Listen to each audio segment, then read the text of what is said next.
Welcome to Mr. Dread, the most terrifying corner on YouTube, where secrets and unsolved cases hide in the dark. Here we dive into the world of puzzles and brutal murders and bloody crimes, where we reveal the most horrifying cases and the latest investigations without leaving any terrifying details undiscovered. Get ready for the journey through the most evil aspects of our world, where deadly secrets await to be revealed. Subscribe now and join us in uncovering the secrets hidden in the dark, and don't miss a moment of this terrifying journey through the shadows.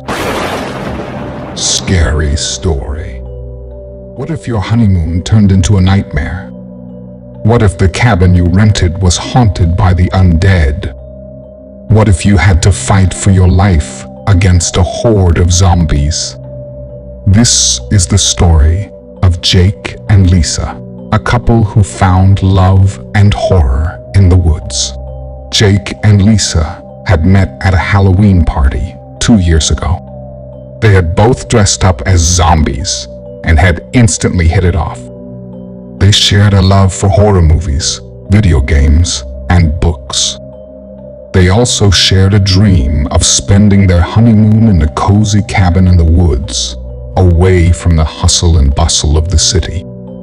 They had searched online for the perfect place and had finally found it. It was a rustic and charming retreat that promised privacy and romance. It was located in a secluded area surrounded by a dense forest.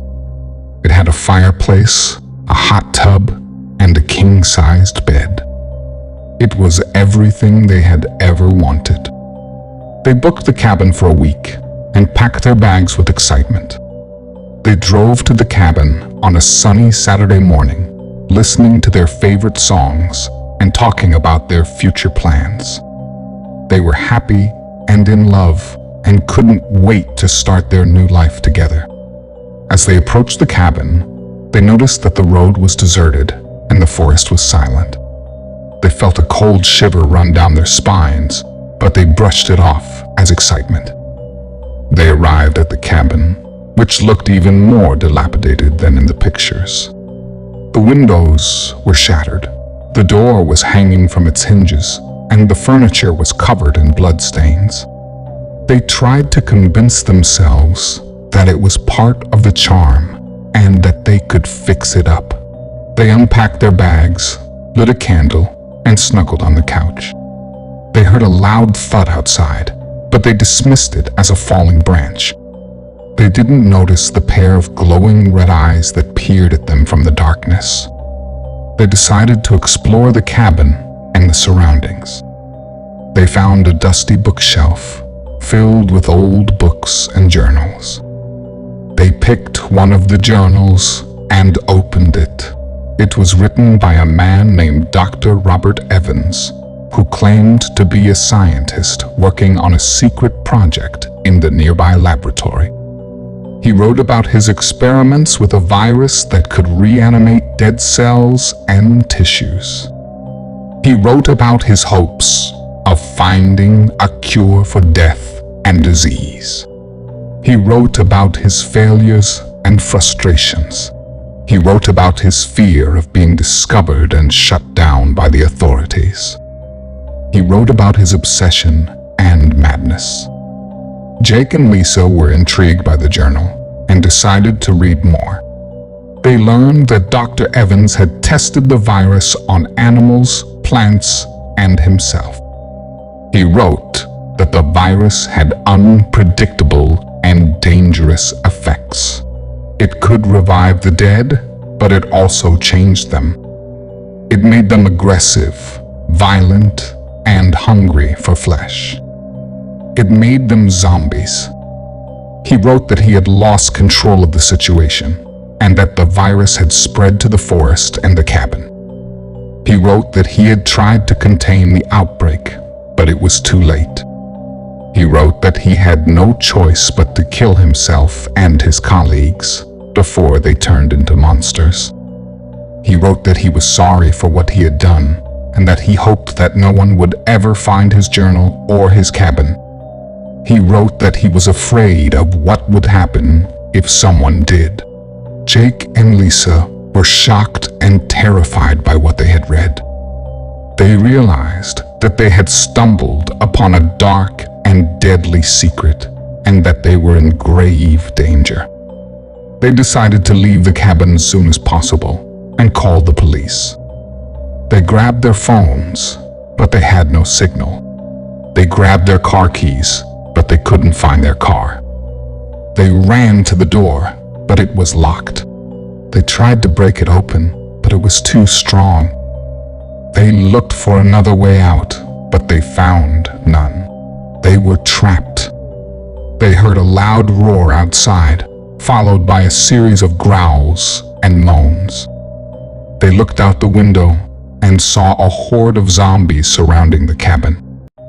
They were the victims of the virus, who had been lying dormant in the ground, waiting for fresh prey. They had smelled the scent of Jake and Lisa and had risen from their graves to feast on their flesh.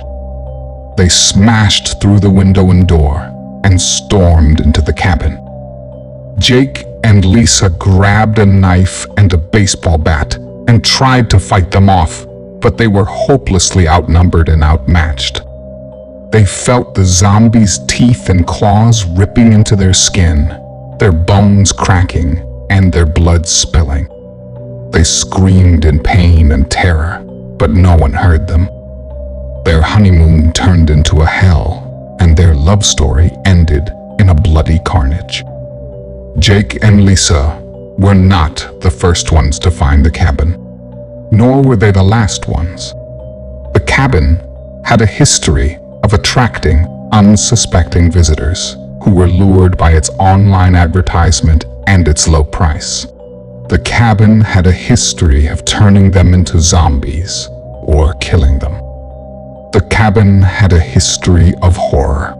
The first ones to find the cabin were a group of college students who were looking for a place to party and have fun. They had rented the cabin for a weekend and had brought along alcohol, drugs, and music. They had no idea that the cabin was the site of a horrific massacre that had occurred decades ago, when a group of scientists had unleashed a deadly virus that turned people into flesh-eating zombies.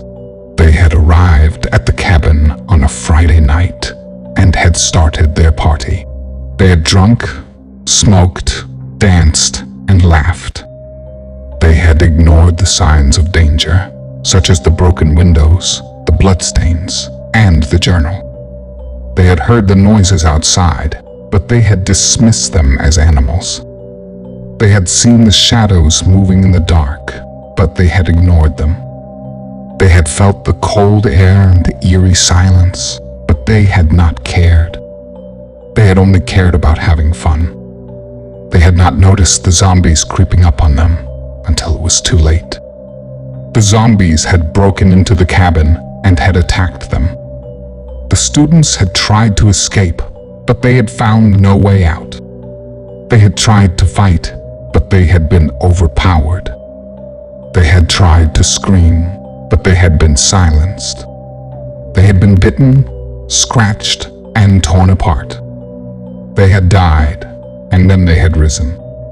They had joined the horde of zombies and had waited for the next victims. The next ones to find the cabin were a young couple who were looking for a place to celebrate their anniversary.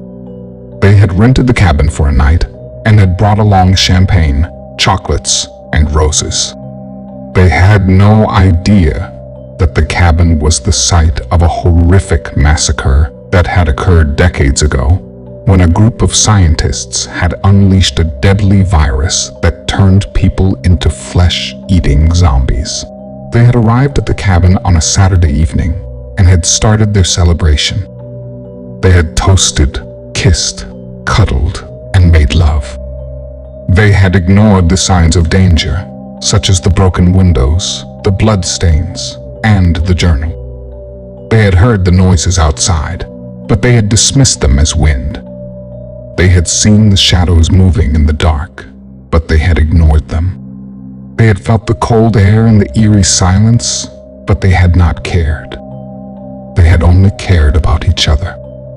They had not noticed the zombies creeping up on them until it was too late.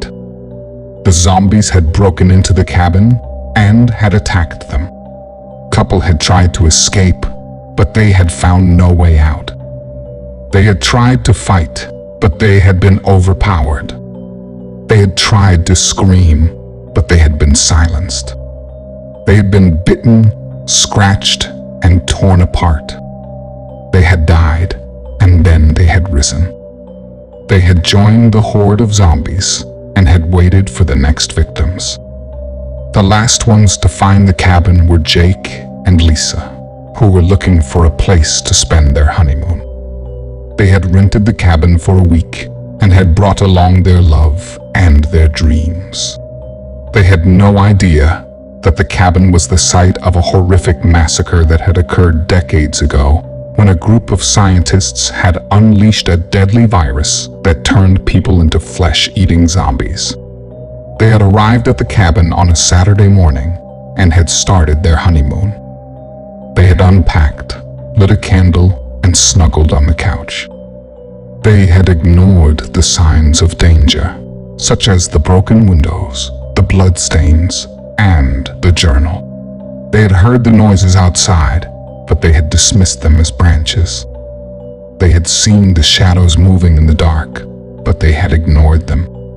They had felt the cold air and the eerie silence, but they had not cared.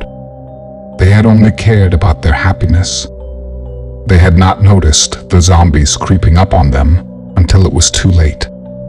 The zombies had broken into the cabin and had attacked them. Jake and Lisa had tried to escape, but they had found no way out.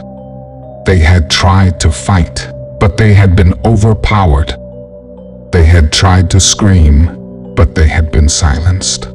They had been bitten, scratched, and torn apart. They had died, and then they had risen. They had joined the horde of zombies and had waited for the next victims. Cabin remained standing in the woods, a silent witness to the horror that had taken place inside. The zombies remained roaming in the forest, a hungry menace to anyone who ventured near. The journal remained hidden in the bookshelf, a dark secret that no one had ever uncovered. The online advertisement remained active on the website, a tempting offer that no one had ever refused. One day, a new email arrived in the cabin owner's inbox. It was from a family of 4 who were looking for a place to spend their summer vacation. They had seen the cabin online and had loved it. They had asked for the availability, the price, and directions. They had said that they were looking forward to staying in the cabin and that they hoped to hear from the owner soon. The owner replied to the email and confirmed the reservation. He gave them the details and thanked them for choosing his cabin. He said that he was sure that they would have a wonderful time and that they would enjoy the cabin and the surroundings. He said that he was sorry that he couldn't meet them in person, but that he had left the key under the mat. He said that he hoped that they would have a memorable vacation and that they would come back again. He smiled as he sent the email and deleted the previous ones. He had no idea that the cabin was the site of a horrific massacre that had occurred decades ago, when a group of scientists had unleashed a deadly virus that turned people into flesh-eating zombies. He had no idea that the cabin was haunted by the undead and that they were waiting for the next victims. He had no idea that he was sending innocent people to their doom. He had no idea that he was the son of Dr. Robert Evans and that he had inherited the cabin and the virus from his father. He had no idea that he was the carrier of the virus and that he had spread it to everyone he had ever contacted. He had no idea that he was the mastermind of the horror and that he was the zombie king. He had no idea, but he would soon find out. The end. Thank you for joining us for this spine-tingling story. We hope you found it both thrilling and thought-provoking. If you enjoyed this video, please consider participating in our channel by subscribing, liking, and sharing it with your friends. Your support goes a long way in helping us create more engaging content for you. Goodbye, and may you always tread carefully in the world of the unknown.